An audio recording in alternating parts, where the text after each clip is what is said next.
Clip number 456۔ اس clip میں آپ سورہ توبہ کی آیت نمبر 85 سے 87 تک کی تلاوت، ترجمہ، تفسیر قرآن صراط الجنان سماعت فرمائیں گے۔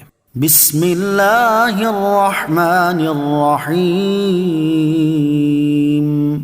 ترجمہ، اللہ کے نام سے شروع جو نہایت مہربان رحمت والا ہے۔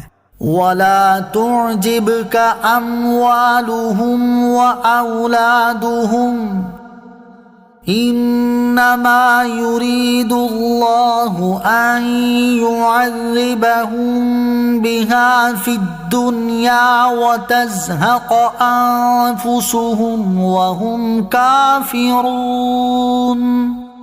ترجمہ، اور ان کے مال اور اولاد تمہیں تعجب میں نہ ڈالیں، اللہ یہی چاہتا ہے کہ انہیں اس کے ذریعے دنیا میں سزا دے اور کفر کی حالت میں ان کی روح نکل جائے۔ وَلَا تُعْجِبْكَ أَمْوَالُهُمْ وَأَوْلَادُهُمْ، اور ان کے مال اور اولاد تمہیں تعجب میں نہ ڈالیں۔ اس آیت کی تفسیر آیت نمبر 55 کے تحت گزر چکی ہے، اور یہاں منافقوں کے مال و اولاد پر تعجب نہ کرنے کو دوبارہ ذکر کرنے کی ایک حکمت یہ ہے کہ لوگ اس بات کو بھول نہ جائیں اور اس سے غافل نہ ہوں، اور یہ اعتقاد رکھیں کہ اس پر عمل کرنا انتہائی اہم ہے۔ دوسری حکمت یہ ہے کہ مال اور اولاد ایسی چیزیں ہیں جس میں مشغولیت کی وجہ سے دل بہت جلد دنیا کی طرف راغب ہو جاتا ہے، اور جو چیز دنیا کی طرف زیادہ راغب کرنے والی ہو اس سے بار بار بچنے کا حکم دیا جاتا ہے۔ اس لیے یہاں دوبارہ منافقوں کے مال اور اولاد پر تعجب نہ کرنے کا فرمایا گیا ہے۔ وَإِذَا أُنزِلَتْ سُورَةٌ أَنْ آمِنُوا بِاللَّهِ وَجَاهِدُوا مَعَ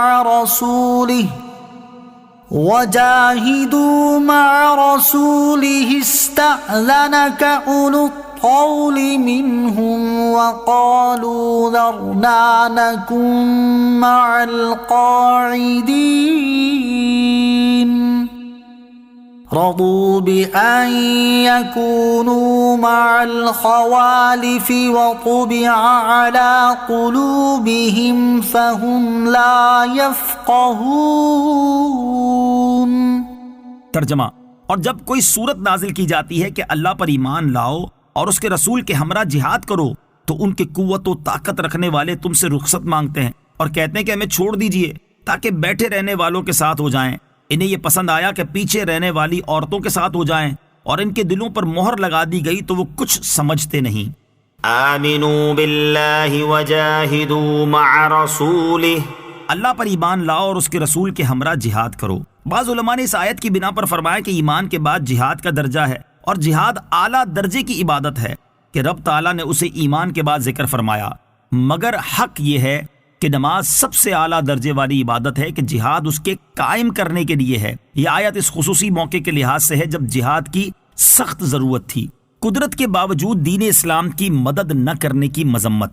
اس آیت سے معلوم ہوا کہ قدرت کے باوجود دین اسلام کی مدد نہ کرنا منافقوں کا عمل ہے، کہ فرمایا گیا ان منافقوں میں سے جو قدرت والے ہیں وہ آپ سے جہاد میں نہ جانے کی رخصت مانگ رہے ہیں۔ اس سے ان لوگوں کو نصیحت حاصل کرنی چاہیے جو کفار کے ظلم و ستم کا شکار مسلمانوں کی مدد کرنے پر قدرت رکھنے کے باوجود ان کی مدد نہیں کرتے اور انہیں بے یارو مددگار چھوڑے ہوئے ہیں۔ اسی طرح ان لوگوں کو بھی نصیحت حاصل کرنی چاہیے جو اہل سنت کے عقائد و معمولات کا دفاع کرنے کی قدرت رکھنے کے باوجود اس کا دفاع نہیں کرتے اور سنی عوام کو بد مذہبوں کے رحم و کرم پر چھوڑے ہوئے ہیں۔ اور وہ لوگ بھی اس سے نصیحت حاصل کریں جو لوگوں کو گناہ سے روکنے کی قدرت رکھنے کے باوجود انہیں گناہ سے نہیں روکتے اور انہیں نفس و شیطان کے واروں کا شکار ہونے کے لیے چھوڑ رکھا ہے۔ اسی وجہ سے علماء نے جمعہ کے دن پڑھے جانے والے خطبات میں یہ لکھا ہے کہ اے اللہ عز و جل اس کی مدد کر جو ہمارے سردار ہمارے مولا محمد مصطفیٰ صلی اللہ علیہ وسلم کے دین کی مدد کرے، اور اسے بے یار و مددگار چھوڑ دے جو ہمارے سردار اور ہمارے آقا محمد مصطفیٰ صلی اللہ علیہ وسلم کے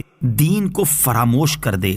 وَطُبِعَ عَلَى قُلُوبِهِمْ، اور ان کے دلوں پر مہر لگا دی گئی، یعنی ان کے کفر و نفاق اختیار کرنے کے باعث ان کے دلوں پر مہر لگا دی گئی تو وہ کچھ سمجھتے نہیں کہ جہاد میں کیا کامیابی و سعادت اور بیٹھ رہنے میں کیسی ہلاکت و شقاوت۔